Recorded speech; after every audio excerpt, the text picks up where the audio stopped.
పెద్ద చెడు అలవాటు ఏమిటి అంటే మనం చేసే తప్పులు మనకి తెలియవు. అవతల వాళ్ళండి వాడు అది చేస్తాడు, వీడు ఇది చేస్తాడు, నా ఫ్రెండ్ ఉన్నాడు వాడిలో అది తప్పు ఉంది, వీడిలో ఇది తప్పు ఉంది, ఇంకేదో పిచ్చి గుణాలు ఉన్నాయి వాడికి అని అవతల వాడి గురించే మనం చెప్పుకుంటామే తప్ప మన గురించి మనం నేను చేసే తప్పు ఏమిటి అని మటుకు మనం ఆలోచించము. ఇది మానవుల్లో పెద్ద పొరపాటు. మానవుడు ఏం చేస్తాడు, ఎప్పుడూ బయటకే వెళ్తూ ఉంటాయి వాడి ఆలోచనలు. అంతర్బహిష్ట తత్సర్వం అంటారు. అందుకే నువ్వు లోపలికి ఆలోచించడం జరిగితే, లోపలికి నీ ఆలోచనలు కనుక వెళితే, ఆ లోపలికి వెళ్ళిన ఆలోచనలతో నీకు ఒక కైండ్ ఆఫ్ క్లెన్జింగ్ అవుతుంది నీ మనస్సు. ఆ క్లెన్జింగ్ ఎప్పుడైతుంది, నీ తప్పులు నువ్వు తెలుసుకొని నీకు నువ్వు దిద్దుకుంటేనే. రామాయణం అనేది ఒక మనస్తత్వ శాస్త్రం అంటాం. అందుకనే మనస్తత్వ శాస్త్రం. ఎందుకంటే మనస్తత్వం సైకాలజీ మారుతుంది రామాయణం కనుక కరెక్ట్గా అసిమిలేట్ అయితే మనలో. అట్లా అసిమిలేషన్ అవ్వాలి అంటే గుణాలని తెలుసుకొని నేర్పరిగా ఇంప్లిమెంటేషన్లో పెట్టాలి. అట్లాగా రాముడంట తన తప్పులు తను తెలుసుకుని అవి దిద్దుకునే ప్రయత్నం చేస్తాడంట రాముడు.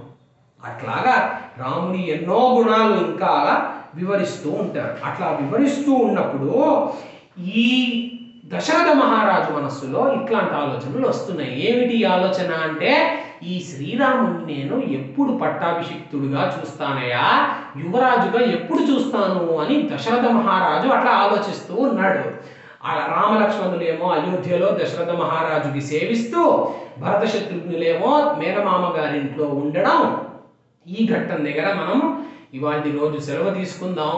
వచ్చే ఘట్టాలలో నెక్స్ట్ ఏమైతుంది మనందరికీ తెలిసిన విషయమే. రాముడు లక్ష్మణుడు సీతమ్మ వారు అడవి లోపలికి వెళతారు అని బాగుంది. కానీ ఆ స్థాయికి ఆ సిచ్యువేషన్కి వెళ్ళే లోపల చాలా సంఘటనలు జరుగుతాయి.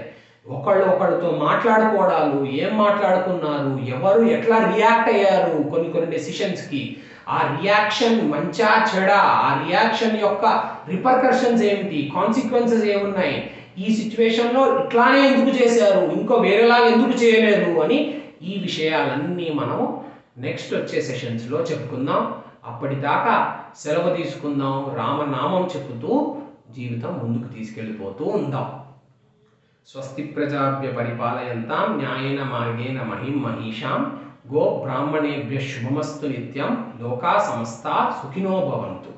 మీకు కనుక ఈ లెక్చర్స్ నచ్చుతున్నట్టయితే దయచేసి మద్దూరి శ్రీనివాస్ MADDURY SRINIVAS అనే ఈ యూట్యూబ్ ఛానల్ని మీరందరూ సబ్స్క్రైబ్ చేసుకోగలరు. ధన్యవాదాలు. స్వస్తి.